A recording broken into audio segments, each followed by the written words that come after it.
השפעת הסביבה על האדם. האדם תלוי לחלוטין בהשפעתה של הסביבה בה הוא נמצא.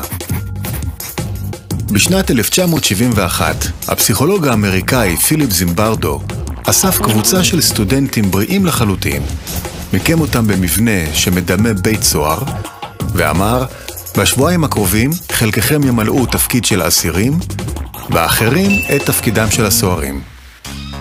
בתום היום הראשון של הניסוי, התחילה התקוממות. הסוהרים החלו להשפיל את האסירים, ולאחר 6 ימים עצרו את הניסוי.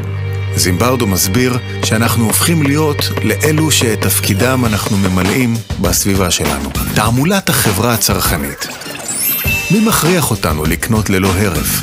התאגידים הגדולים שמרוויחים מכך? מצד אחד אנחנו קונים מרצוננו. מצד שני, הכפייה מתבטאת בלחץ בלתי פוסק של מידע והחדרת ערכים מלאכותיים של חברת צריכה. מוסכמה חברתית משפיעה על מודעות בני האדם. איך לעשות כך שילדים ישתו חלב ויאכלו גזר בהנאה גדולה ויאמרו שאלו היו הגזר והחלב הטעימים ביותר שאכלו בחייהם? פשוט מאוד. להוציא את המצרכים משקית של מקדונלדס. והנה דוגמה נוספת. אנשים שותים יין מאותו הסוג בזמן שהם נסרקים ב-MRI. במידה ואומרים להם שזה יין זול, הם עונים שהוא לא היה טעים במיוחד. והסריקה מראה רמה נמוכה של תענוג במוחם. אבל אם אנו אומרים להם שהם שותים מבקבוק שעולה $200, אז העצבים שאחראים על קבלת התענוג מבזיקים כמו זיקוקי דינור. כיצד משפיעים עלינו אנשים שלא ראינו מעולם? פרופסור ניקולס קריסטיאקיס מאוניברסיטת הרווארד מצא שבמידה ואדם בסביבתכם הקרובה התחיל לעשן, אז הסיכויים שלכם להתחיל לעשן עולים ב-61%. ולהפך, במידה והוא יפסיק לעשן, אז הסיכוי שתפסיקו לעשן הוא 67%.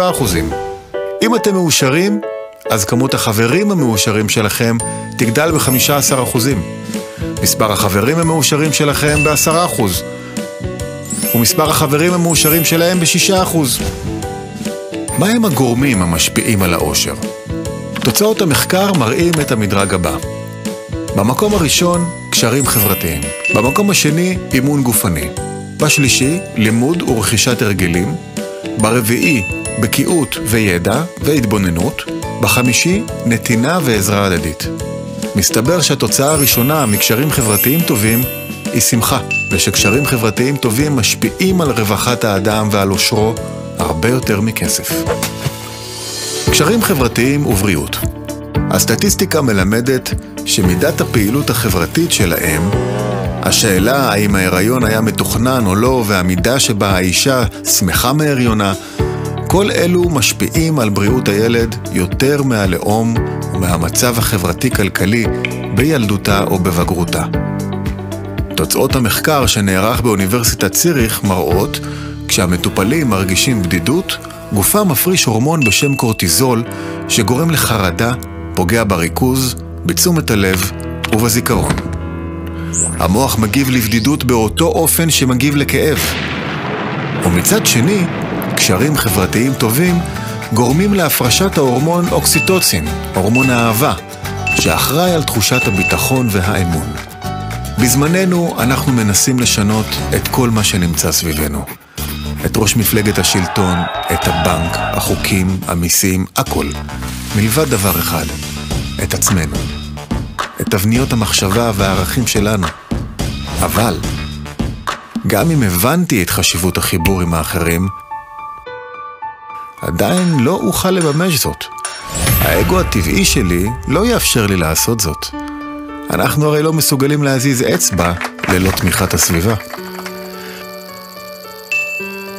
ורק במידה וערכים כמו חיבור, השתתפות הדדית, תמיכה, יהיו חשובים לסביבה שלי, אז אוכל לדאוג לכולם.